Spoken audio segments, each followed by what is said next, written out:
Have you ever felt? Are you listening? Damn.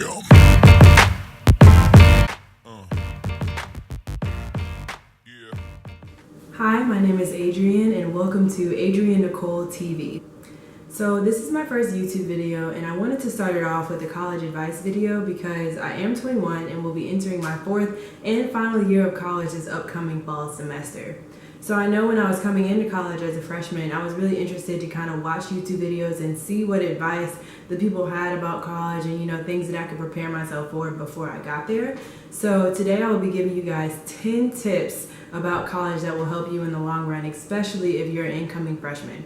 So stay tuned. Number 1, live on campus. So my freshman year, I lived on campus as well as my sophomore year, and I just think it's a great thing because you have the ability to have exposure to a lot of different things. So for instance, the person who lived down the hall from me, we ended up being best friends and moving in for the rest of my freshman year and my sophomore year as well. And so when you live on campus, you kind of get information about free food and free cookouts and concerts and all these different things that are going on campus that you might not learn about if you live off campus. And the other thing about living off campus is that you have to figure out a way for transportation. So most schools, have bus systems, or maybe you'll be able to walk, but it's a little bit more convenient because you're close to everything, in the middle of everything, and won't have to worry about bringing a bike or a car on campus. So number 2, get involved with clubs and organizations. So this is kind of a given, and a lot of people are going to tell you this, but honestly it's one of the best things that you can do. So getting involved with things on campus will introduce you to a lot of other freshmen and a lot of upperclassmen that you might not get to meet in other situations. So if you go to college and just stay in your room and just go to class and go back to your room, you won't meet anybody, and that takes away all of the joy and excitement about college. So whatever you like to do, make sure you check it out. And a lot of colleges have a week at the beginning of the school year where all the incoming freshmen can go and check out all the organizations that the school has to offer. So make sure that you go to those events, put your email down on the email list and go to the introductory events that these clubs and organizations have, just to kind of get your face out there and get to know some more people. Number 3, do not buy your books before the first day of class. So I know that my freshman year, I probably spent a good $350 to $400 on textbooks alone. And the thing that a lot of freshmen don't know is that the first day of class, your professor is probably going to be like, you A, don't need the textbook, B, can buy a version of the textbook from him or her for $50, or C, buy a version of the textbook from an upperclassman. Most of the time, an upperclassman will give you the book for free, or will give it to you at a discounted price like $25 or $50, and you don't have to pay $250 for a textbook when you could have gotten it for a much lower price. Another option is to not buy your books at all and just scan all the information at the library. And so I usually buy most of my books, or at least rent them. That's another option too, you can rent them. But I usually, if I know that it's a class that's not super important to my major, it might just be a graduation requirement, what I'll do is scan pages from the book from the library, then I don't have to pay anything at all. The first would be to buy the book at a discounted price at something like Amazon or Valor Books.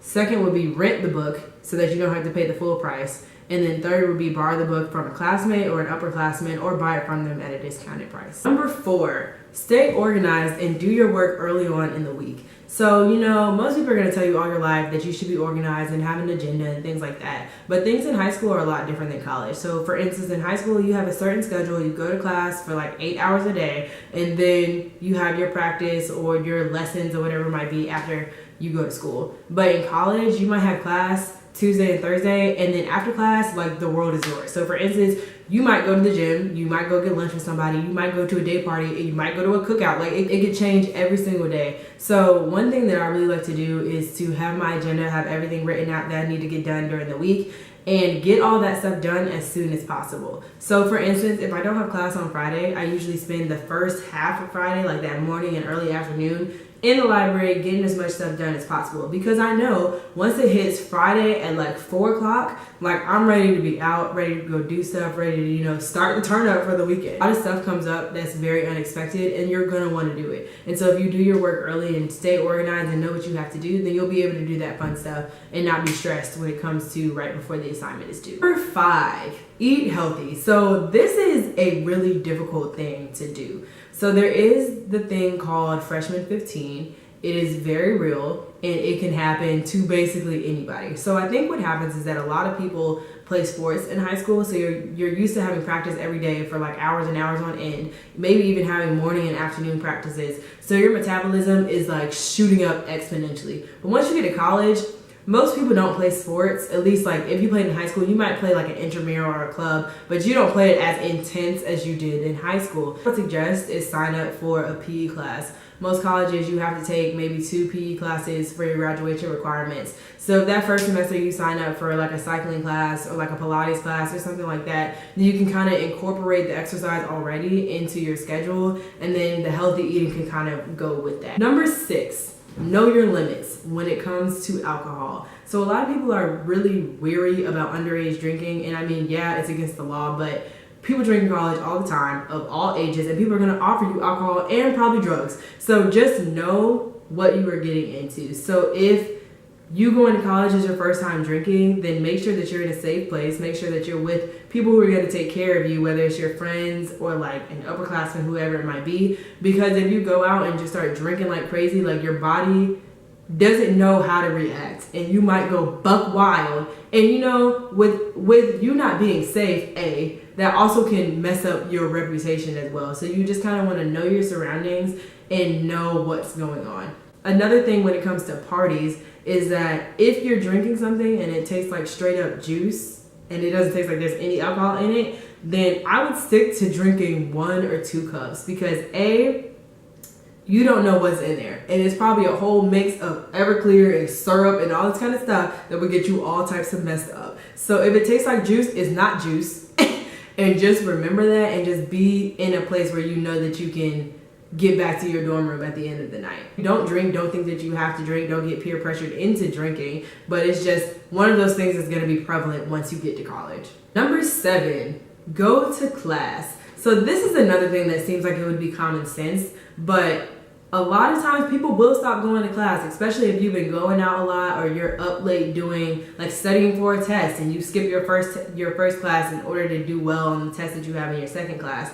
So if you decide to not go to class for whatever reason that might be, make sure that you have somebody in your class who can take notes for you. A lot of professors don't really take attendance and don't really do anything of that nature. But if you do miss a class, you miss a lot of information. And I go to class as much as I can. If I feel sick or if I'm tired or if something came up that might be more important than class that day, then yeah, I'm gonna skip class. But I know at least one person in every one of my classes who I can get the notes from at a later time. Another good thing is that a lot of professors will record their lectures, which means that you can watch them online and you can kind of rewatch them whenever you are confused about a subject or you might miss class or anything like that. So just know that you're going to school to go to class and to get a degree, and don't get caught up in all the partying and all the extracurricular stuff that can happen. Just make sure that you keep going to class and that you're getting the grades that you would like to get. College isn't free, and your parents and you are paying for that education, so you want to make sure that you're taking the most advantage out of it. Number 8, find a mentor. So one of the best things that I did when I got to school was kind of find a mentor, and not necessarily that this has to be a professor or a faculty member, but just even an upperclassman. So I have kind of been adopted by like 10 people in terms of them being my mentor, and just helping in terms of trying to figure out things with my major and trying to figure out places that like I want to go and things maybe that I don't want to do, and just kind of giving me some advice and wisdom since they've already been through college, maybe have already been through the same program that you're doing in terms of your major, and can help you get and achieve those goals that you start off with when you start college. So I have a mentor who's in my major. I have a mentor who is just another African American female. I have a mentor who is in the minority engineering program. I have a mentor who's just in the College of Engineering altogether. So it's kind of like whatever you want to do, you can pinpoint somebody that you can talk to who has already gone through the process and can help you from making sometimes, some mistakes, and can help kind of guide you on your path to achieving the goals that you set out. Number 9, this has to do with money. So one of the good things about being in college is that there are a lot of places that have student discounts. So whether it's the movies or a restaurant, like a lot of people will give you, 15 to 20% off just by presenting your student ID. Another important thing is to apply for scholarships.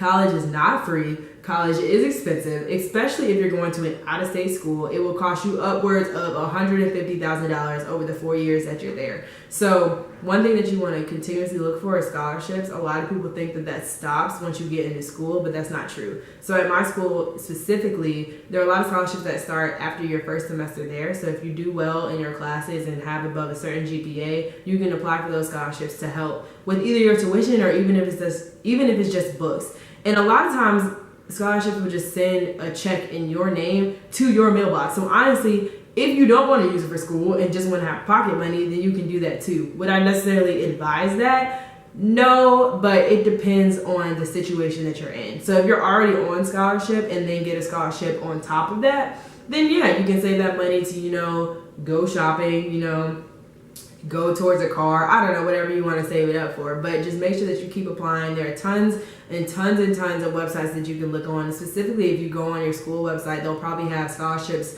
that are for the school specifically, then by major, and then a lot of outside scholarships that you can apply for as well.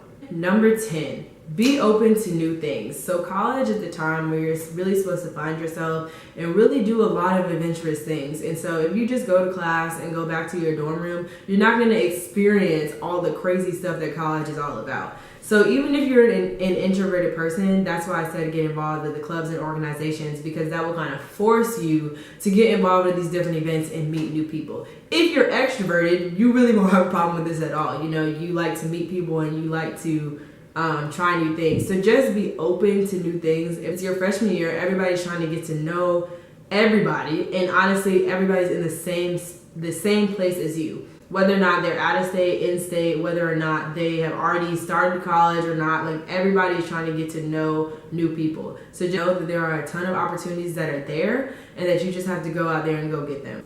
So these are my 10 tips for incoming freshmen who are about to start college soon. I hope that you got something out of the advice and tips that I shared in this video. Be sure to comment if you have any other questions about college or anything else that I can answer. I will be posting some more videos soon in a variety of different aspects. So thanks for watching. See you guys soon. Is that